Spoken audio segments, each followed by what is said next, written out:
कार्यकर्ता राऊत साहेबांसारखा दुसरा कोणी नाही, एवढं मात्र तुम्हाला मी आणि उमेदवारी जाहीर झाल्यानंतर खरं त्यांच्या उमेदवार कोण हा खरं तर विरोधकांना आणि पत्रकारांना प्रश्न पडलाय. आम्हाला तो कधीच पडला नाही, कारण आम्हाला माहिती जो विरोधक असेल, जो उमेदवार असेल तो पडणार, एवढं 100% खात्री आहे.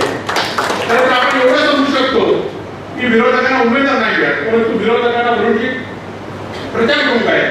या मतदारसंघामध्ये लोकसभेत 4 मंत्री आहेत, एक केंद्रीय मंत्री आहे, एक राज्यमंत्री, 3 कॅबिनेट मंत्री आहेत, एक आमचे गद्दारांचे नेते दीपकभाई केसरकर, दुसरे आमचे रत्नागिरीचे गद्दारांचे नेते उदय सामंत, आणि या सगळ्या गद्दारांनी एकत्र लढणारे रवींद्र चव्हाण.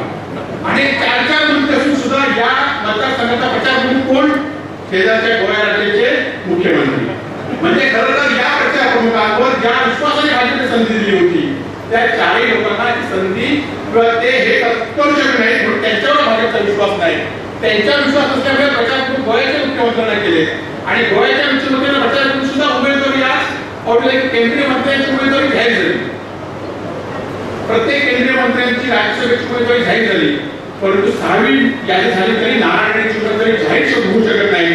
ही खरं नारायण यांची राजकीय अधोगतीच्या दिशेने वाटचाल सुरू आहे. तर दुसरी म्हणजे तुमचे रत्नागिरी सहकारी आमचे मित्र आहेत उदय सामंत, त्यांचे बंधू आहेत. कालच त्या ठिकाणी आज आपण फक्त निवडणूक गर्दी बाहेर आहे, परंतु त्याविषयी इथल्या उदय सामंतांचा मेळावा होता.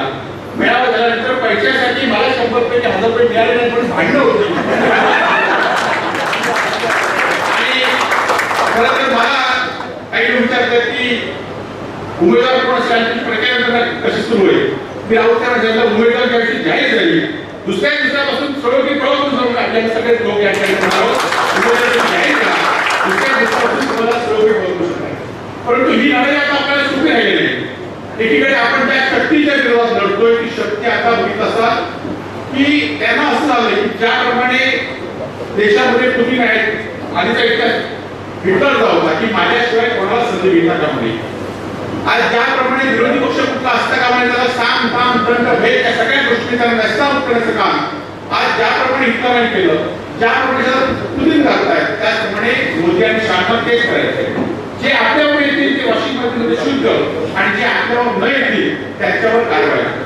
आज काँग्रेस सारख्या एवढ्या मोठ्या पक्षाची घाती निवड आम्ही बघतो, आम्ही अनेक निवडणुका लहानपणापासून बघितल्या, परंतु निवडणुकीमध्ये निवडणुकीची आचारसंहिता लागली की सगळ्या कारवाया थांबवत आहेत. परंतु निवडणुकीच्या आचारसंहितेनंतर सुद्धा काँग्रेसची घाती गोठवली गेलेली आहे. आज त्या लोकांना निवडणुकीच्या प्रचारासाठी दौरा आहे, प्रचारासाठी 4 पैसे सुद्धा निर्माणासाठी उपलब्ध नाही आहे. दुसरीकडे निवडणुकीची आचारसंहिता लागली आणि दिल्लीच्या मुख्यमंत्र्यांना तुरुंगात टाकण्याचं काम आचारसंहिता लागल्यानंतर आपण बघतो हे पहिल्यांदाच झाले.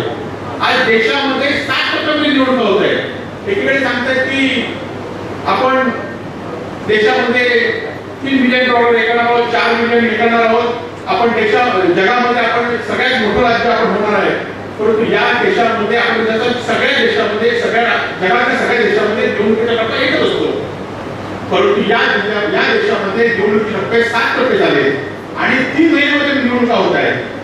मार्चमध्ये काही ठिकाणी होत आहेत, एप्रिलमध्ये काही ठिकाणी होत आहेत आणि जूनमध्ये काही ठिकाणी होत आहेत. आणि या 3 निवडणुका काय की एका ठिकाणचे आज म्हणतात की हजारो कोटी रुपये आज देशामध्ये विकास झालाय. विकास झालाय तर इन्फ्रास्ट्रक्चर शिवाय कुठलाही विकास झाला नाही, देशात वस्तुस्थिती आहे. आणि इन्फ्रास्ट्रक्चर मध्ये विकास का झाला तर मेगा इन्फ्रास्ट्रक्चर असतील, वेदांत इन्फ्रास्ट्रक्चर असतील, यांनी जे हजारो कोटीचे पैसे आज दिले ते स्टेट बँकेच्या इलेक्ट्रॉनिक माध्यमातून बॉन्डच्या माध्यमातून लोकांसमोर आलेले आहेत.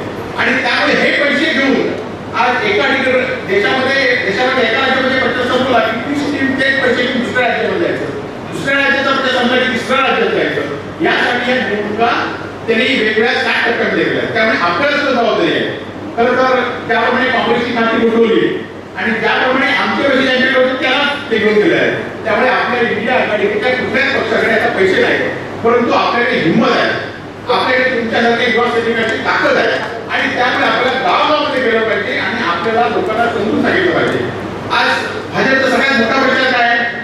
भाजपचा मोठा प्रचार आहे की इंडिव्हिज्युअल बेनिफिशियरी, म्हणजे व्यक्तिशः लाभाची योजना आपण लोकांना दिल्या आहेत. त्या योजनेच्या लोकांना आपल्याला सगळ्यांना माहिती असेल, सगळ्यांना फोन येत आहे व्यक्तिशः लाभाची योजना तुम्हाला ही मिळाली आहे. खरं तर आता शासनाने धान्य मोफतची योजना ही काय आज नाही होती.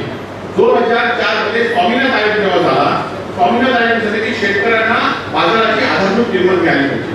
आणि जेव्हा आपण शेतकऱ्यांना बाजाराची किंमत ठरवली तेव्हा हजारो टन म्हणजे लाखो मेट्रिक टन धान्य सरकारकडे जमा झालं. ते सरकारकडे धान्य जेव्हा जमा झालं त्या जमा धान्यावर पाऊस पडला, त्या धान्याची माती झाली आणि मग हे धान्य जर फुकट असेल तर कोर्टाने त्याला फटकारलं आणि हे धान्य त्यांना मोफत द्यायला सांगितलं. आणि ही योजना 2007 पासून सुरू आहे. काँग्रेस राज्यापर्यंत योजना सुरू झाली होती आणि आता मात्र ते लिस्ट काढतायत. आपल्या गावामध्ये 500 पेक्षा 200 लोकांना धान्य असेल तर हे धान्य मोदींमुळे मिळालं म्हणून सांगतायत आणि हे आपण लोकांना सांगितलं पाहिजे. खरं तर धर्माच्या नावावर राजकारण करण्याचं काम या ठिकाणी करतायत. आपल्याला माहिती की राम मंदिरासाठी शिवसेनेने काय केलं म्हणजे आपल्या लोकांना माहिती आहे.